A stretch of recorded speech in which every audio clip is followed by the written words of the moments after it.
Hey, welcome, all my right thinkers. Thanks for tuning in to check out your boy, P Funk. Thinking right out here in the lab. Well, I do what I do for you. I got something nice for you today. Let's do what we do.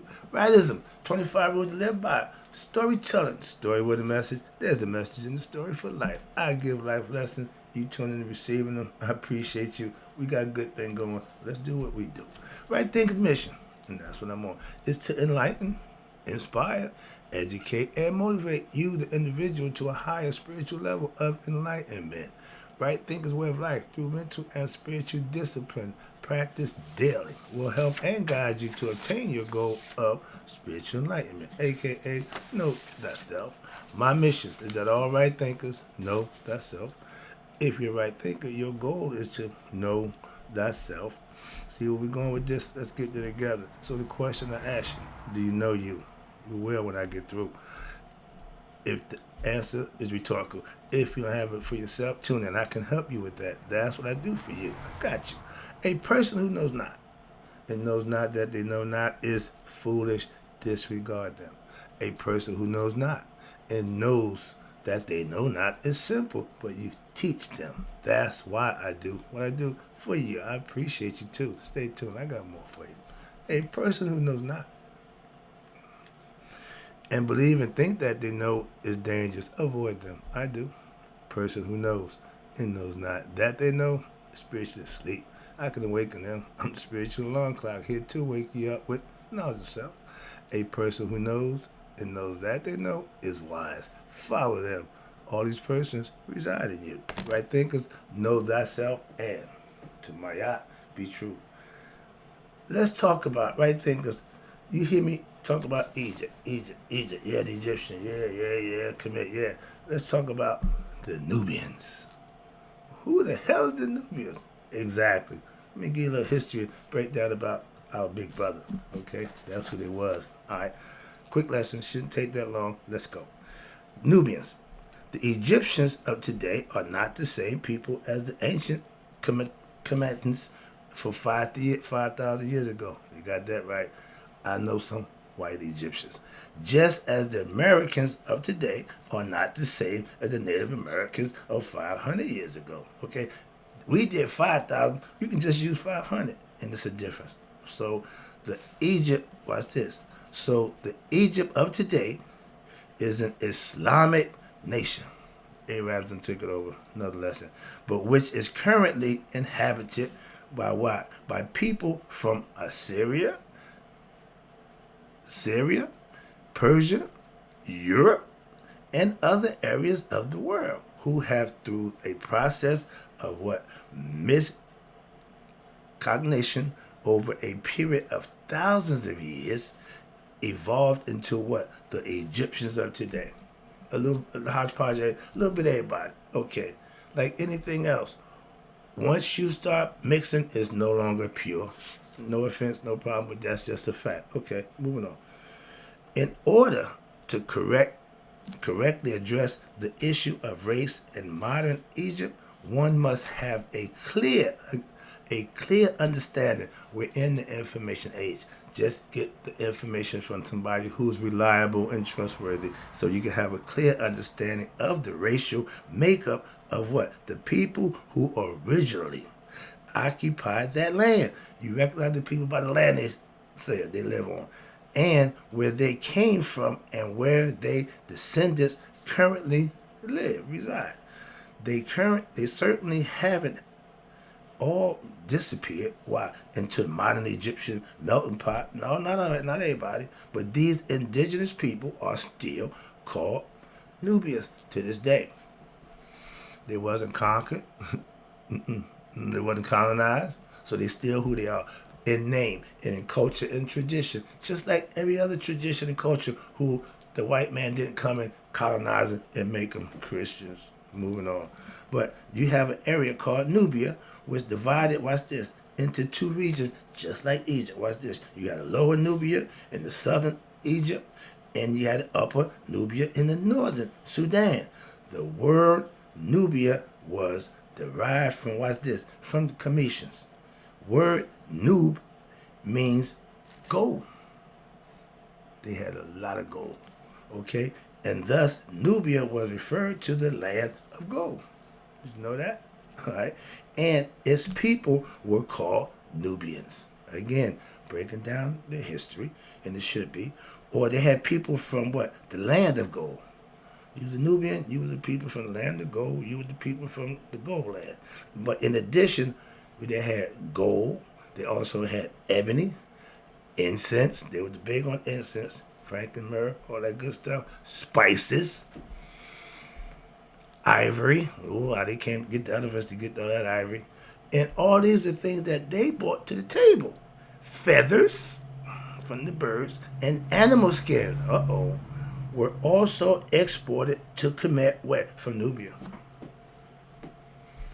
They didn't tell you that. This is information. As I read, I said, oh, I forgot it. Yeah, see, if you don't get information from reliable sources, some things you just will never know. My job is to do that, to give you information that you might never know. That's why I do what I do for you. Now, Nubia was much more than what? A source for vital mineral sources. Why? Which were required for architectural, artistic, and personal use where in Kemet. We outsourced a lot of stuff. We didn't create everything, okay? But Nubia was the lifeline. What?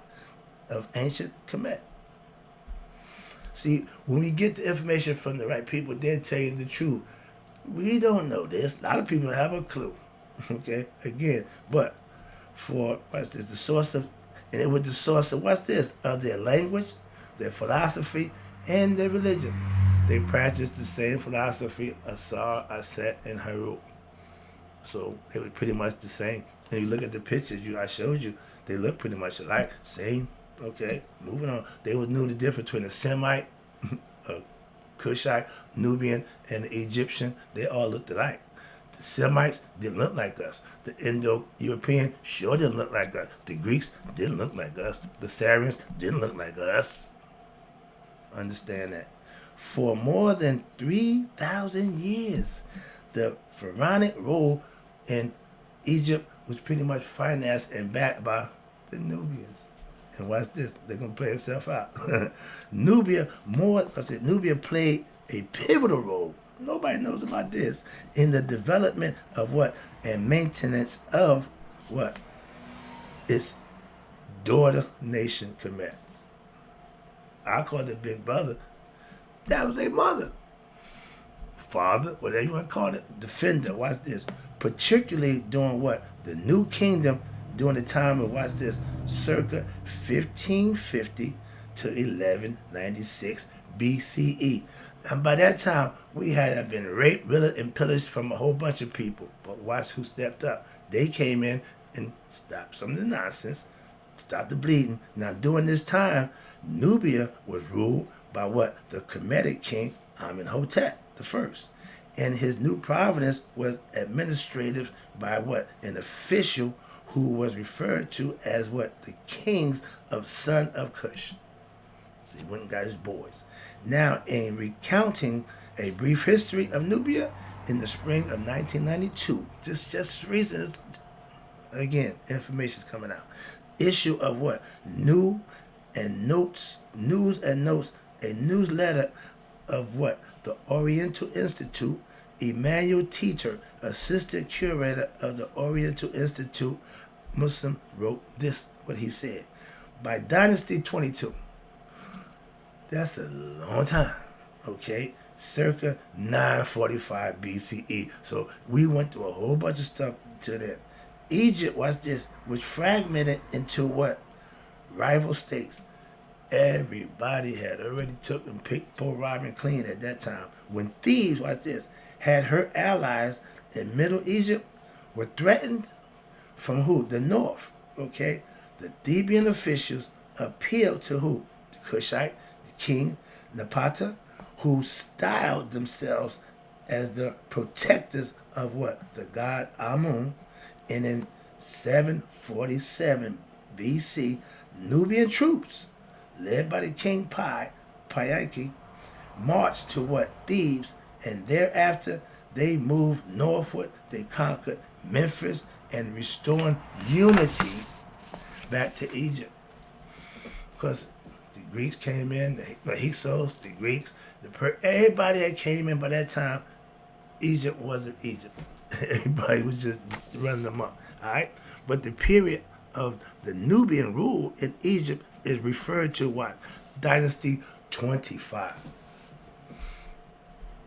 From pre-dynastic to dynastic to dynasties up to 25. That's how long we were. We're ancient. Africa, Egypt, Nubian, they call ancient for a reason. And Nubia is what? Older than Egypt. Okay, tidbit. Now, with few exceptions, the kings resided where? At Napata, leaving the administration of Egypt to who? Their sisters and daughters, these gods' wives of Amun, religious concept followers, dwelt in Thebes and assisted by Egyptian administrators. They served as what?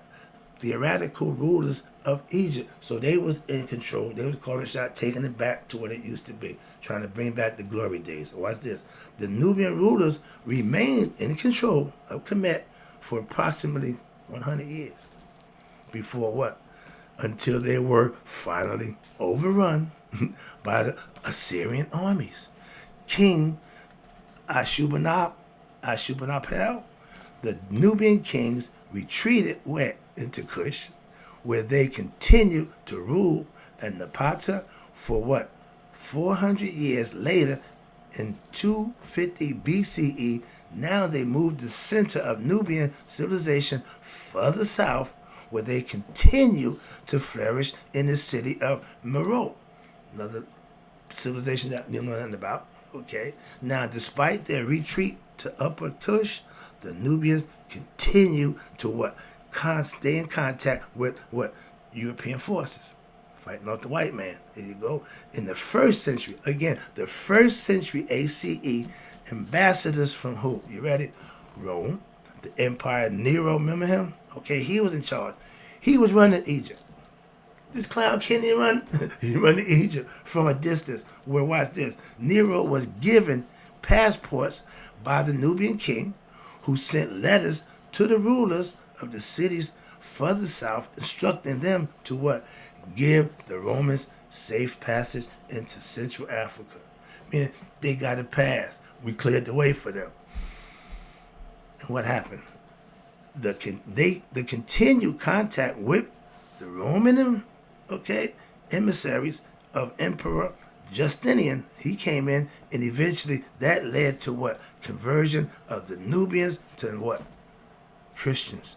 In the 6th century ACE, when they shut all the Egyptian temples down at 600 ACE.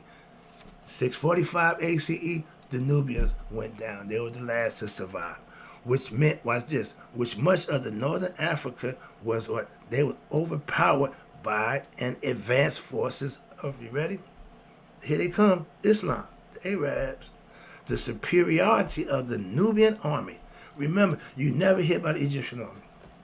That wasn't our thing. Fighting wasn't what we did. So we had to have somebody to protect us, and that was Kush and Nubians for a long time. Nobody knew about that. But watch this. Now, in where we had Nubian armies, particularly heard farm hatches, they had famed archers. In Nubia, we were the bow people.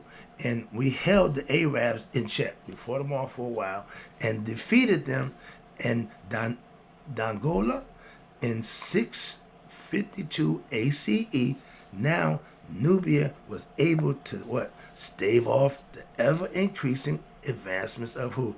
Islamic forces now. Longer than any region of Africa. They held out the longest, I just told you. And it continued to remain what they call Coptic Christian nation for almost 1,000 years after that. If this was AC, it wasn't too far off, it wasn't too far gone. I got some good information for you. Watch this. Now, the nation in which was once ancient Kush is now called, you ready? Sudan. Everything that we name, that guy come behind us, and it's always going to be named something else. We know it one way, they know it another way. And they're going to give everybody else their way, so they'll never know our way. Moving on. That's why I keep using the names of our ancients. our way. It is the largest country in Africa. Once they conquered it, at late in 1990, American Egyptologist George Reisner, curator of the Boston Museum, espoused the view that Nubia was originally, watch this, governed by white Libyans.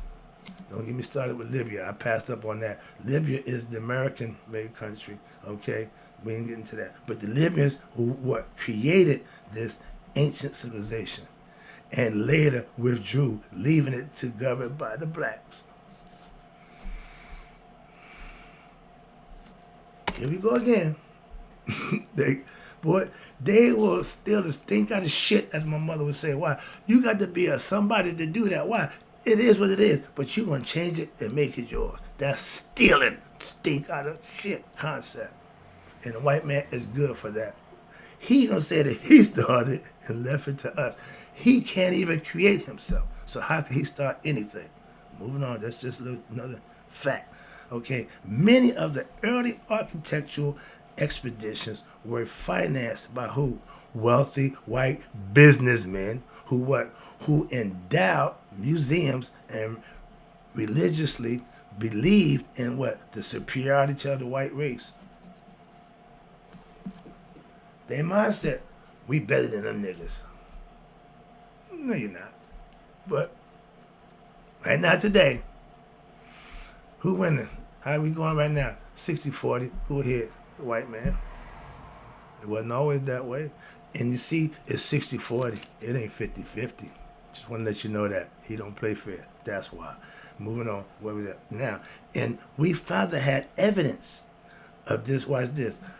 Evidence of this outdated view. We proved it wrong. I get it. Let's not ready. We proved that wrong. Inferiority of the black people against the white. That's a lie. We proved it. So they still had this outdated view that could still be found in 1986. They still had that same philosophy about us in 1986 edition of the World Book of Encyclopedias, in which describes the people of Sudan.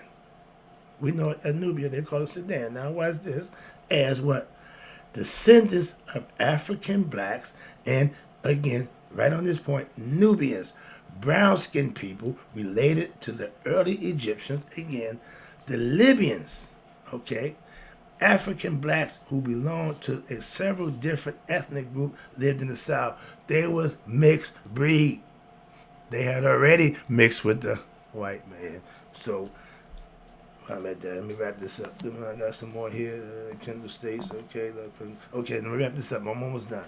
Now, this writer, Timothy Kendall, the Associated Curator, these are all important people in their position of power of the Boston Museum of Fine Arts, has entirely different view of the Nubians, watch this, than his predecessor, and he should, George Reisner, had in 1909.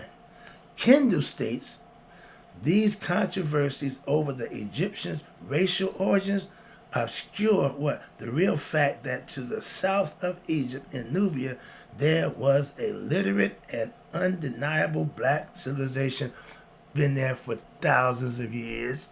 They can just write people off and just, again, they kept information for 15 years, okay? Proof. Don't worry about it. One of the world's most respected experts, E.A. Wallace Budge, he the one deciphered the hieroglyphics, supposedly. But they trust him, white man, addresses the issue of his book, Egypt. Now, I got a book, Egypt Revised, okay? This book got more information in it about us than you can shake a stick at. I got that on deck. That's coming. I'm just taking books and bringing them to life for you. Why? That's what I do. That to me, that's teaching. I ain't going to tell you how I think, what I feel. No, I ain't got time for that. I like to give information that you can use about us. Hence, know thyself. I'm giving you all the information to do just that for yourself. Wrapping it up right here. The prehistoric native of Egypt, both in the Old and New Stone Ages, was an African, and there is every reason for saying that the earliest settlers came from the south. They are many things in the manners and customs and religious perspective philosophies of the historic Egyptians that suggest what? That the original home of their prehistoric ancestors was in a country in the neighborhood of Uganda and Punt. That's the new names they call them now. But that was all considered one landmass, and it was considered Nubia. Egypt was up the other side.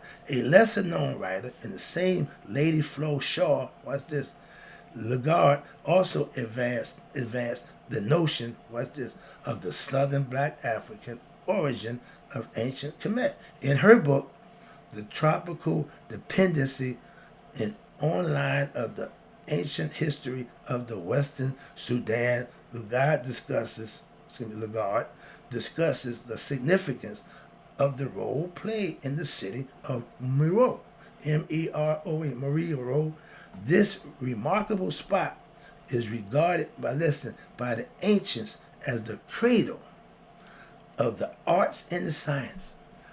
That's intellect, where the hieroglyphic writings were discovered first, supposedly, okay, and where temples and pyramids had already sprung up while Egypt was still remained ignorant of their existence. We have been doing what we've been doing for a long time. Have you been recognized and get recognition for it? No. Has it been deterred and changed? Yes. And lied about? Let me wrap this up with this last phrase. For generations, they've been doing this. The Nubians have earned their livelihood. And this is the stereotype that's pissing me off. I had to get this in. I wasn't going to do it. But this is what they think about the Nubians. Watch this.